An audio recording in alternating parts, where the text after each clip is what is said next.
नमस्कार दोस्तों। आज हमारे जो लैपटॉप डेस्कटॉप में जो हमारा चार्जिंग और डिस्चार्जिंग बैटरी सेक्शन से हो जो भी प्रॉब्लम आता है उसके सॉल्यूशन के लिए हमने एक डायग्राम को बनाया है जो हमारा बैटरी सेक्शन है। क्योंकि बैटरी सेक्शन से जो इशू आता है वो अगर कभी आपके लैपटॉप कनेक्टर से आपके बैटरी चार्जर से तो चल रहा है लेकिन बैटरी से नहीं चलता है तो क्या क्या प्रॉब्लम आ सकता है, या फिर आपकी बैटरी चार्ज नहीं हो रहा है या डिटेक्शन से प्रॉब्लम है या फिर बैटरी में जो परसेंटेज शो करता है वो 100% नहीं शो कर रहा है या 100% से ज्यादा शो कर रहा है। तो ये सारे प्रॉब्लम आते हैं तो इसको कैसे आप सॉल्व करेंगे, इसके लिए हम कंप्लीट एक डायग्राम को बनाए जिससे हम आपको दिखाएंगे कि अगर आपके बैटरी में डिस्चार्जिंग से कोई प्रॉब्लम है या फिर चार्जिंग से प्रॉब्लम है तो क्या चीजें को आप चेक करेंगे। तो चलिए हम देखते हैं। यहाँ पे हमारे सामने बैटरी सेक्शन का कंप्लीट डायग्राम बना हुआ है और यहाँ पे अगर आप देखें तो आपके बोर्ड, जब आप बोर्ड को ओपन करते हैं तो आपके पास बैटरी सेक्शन आ जाता होगा जो आपके बैटरी कनेक्टर लगा हुआ होता है। तो ये बैटरी कनेक्टर पे हम वोल्टेज को चेक करके पता करते हैं कि क्या चीजें हमारे बैटरी सेक्शन में प्रॉब्लम हो सकता है। तो कुछ चीजें हम बैटरी कनेक्टर से भी पता कर सकते हैं। अगर बैटरी में डिटेक्शन से प्रॉब्लम है या फिर टेम्परेचर से रिलेटेड कोई प्रॉब्लम है तो उस टाइम हम लोग ये तीनों पिनों को चेक करते हैं।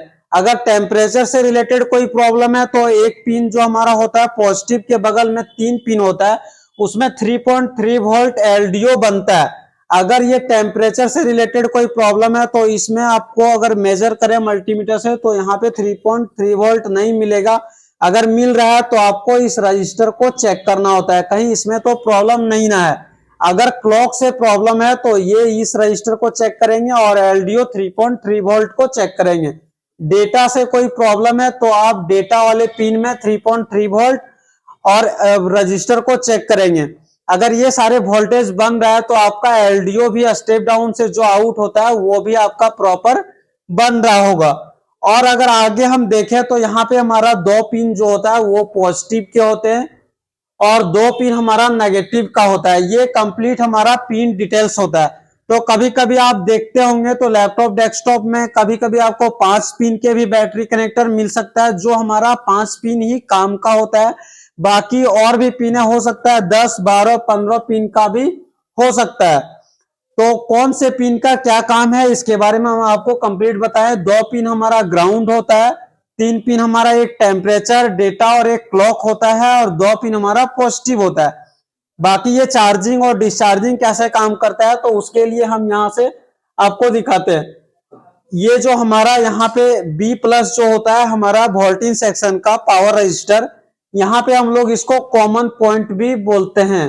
तो ये हमारा कॉमन पॉइंट होता है,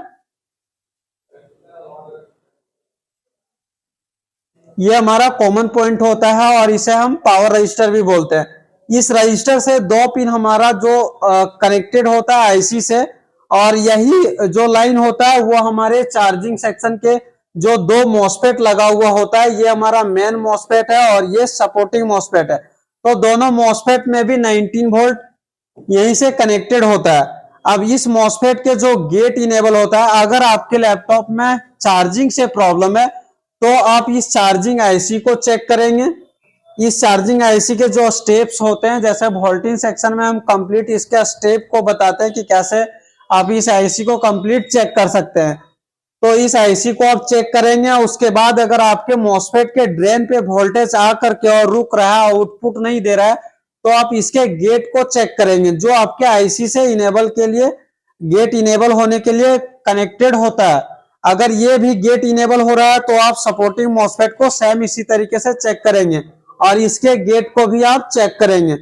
अब यहाँ पे जो सपोर्टिंग मॉसफेट लगा हुआ होता है ये हमारा स्विचिंग का काम करता है।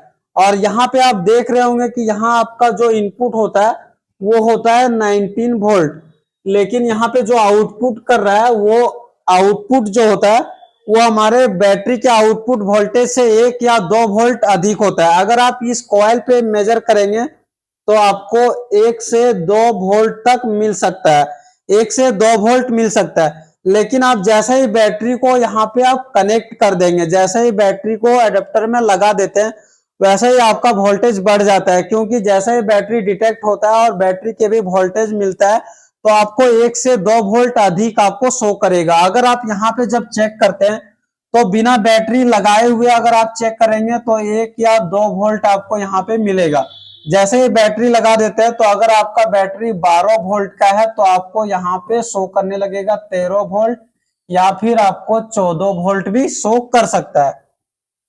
अब अगर चार्जिंग से प्रॉब्लम रहेगा तो क्या क्या चेक करेंगे, मेन मॉसफेट को चेक करेंगे, सपोर्टिंग मॉसफेट को चेक करेंगे, मेन मॉसफेट के गेट को चेक करेंगे, सपोर्टिंग मॉसफेट के गेट को चेक करेंगे, आईसी वीसीसी चेक करेंगे, आईसी इनेबल चेक करेंगे। इतने सारी चीजें को चेक करते हैं। उसके बाद आउटपुट में अगर वोल्टेज मिल रहा है तो आपका चार्जिंग सेक्शन ओके है। अगर आपके लैपटॉप में डिस्चार्जिंग से प्रॉब्लम है तो डिस्चार्जिंग कौन करेगा, तो यहाँ पे देखने को आपको मिल रहा होगा, ये हमारा है डिस्चार्जिंग मॉसफेट, जो हम लोग इसको डिस्चार्जिंग मॉसफेट बोलते हैं। ये हमारा डिस्चार्जिंग मॉसफेट है। अगर यहाँ पे आप देखें तो ये बैटरी कनेक्टर से डायरेक्ट कनेक्ट है और यहाँ पे ये हमारा बैटरी का पावर रजिस्टर है, पावर रजिस्टर है। ये पावर रजिस्टर से ये डिस्चार्जिंग मॉसफेट में कनेक्टेड रहता है। और ये अगर आपका लैपटॉप बैटरी से नहीं चल रहा है तो इसके लिए रिस्पॉन्सिबल होता है, वो हमारा होता है डिस्चार्जिंग मॉसफेट। तो आप इस मॉसफेट को चेक करेंगे। ये मॉसफेट आपके लैपटॉप में अलग अलग जगहों पे लगा हुआ हो सकता है, लेकिन ये बैटरी के पास में ही होता है। अगर आप सिमेटिक डायग्राम को ओपन करके देखेंगे तो वो वोल्टिन के पीआर से डायरेक्ट कनेक्टेड रहेगा और दूसरे साइड आपके बैटरी के पीआर रजिस्टर से डायरेक्ट कनेक्टेड रहता है। तो अगर आपके लैपटॉप में चार्जिंग से प्रॉब्लम है तो उसके लिए आप मेन मॉसफेट, सपोर्टिंग मॉसफेट को चेक करेंगे। और अगर डिस्चार्जिंग से, अगर आपका लैपटॉप वोल्टिन अडेप्टर से तो चल रहा है लेकिन बैटरी से नहीं चल रहा है तो उसके लिए आप डिस्चार्जिंग मॉसफेट को चेक करेंगे। इतने सारे चीजें अगर आपका कंप्लीट है, चेक कर लेते हैं तो आपके लैपटॉप में कोई भी प्रॉब्लम चार्जिंग डिस्चार्जिंग सेक्शन से नहीं आएगा, बैटरी सेक्शन से नहीं आएगा। अगर आप लैपटॉप डेस्कटॉप रिपेयरिंग सीखना चाहते हैं तो आप हमारे इंस्टीट्यूट एसएमटीसी धनबाद को ज्वाइन कर सकते हैं। हमारे इंस्टीट्यूट में mobile repairing, laptop repairing, AC, fridge, cooler, house wiring, stabilizer, ये सारे कोर्सेज कराए जाता है।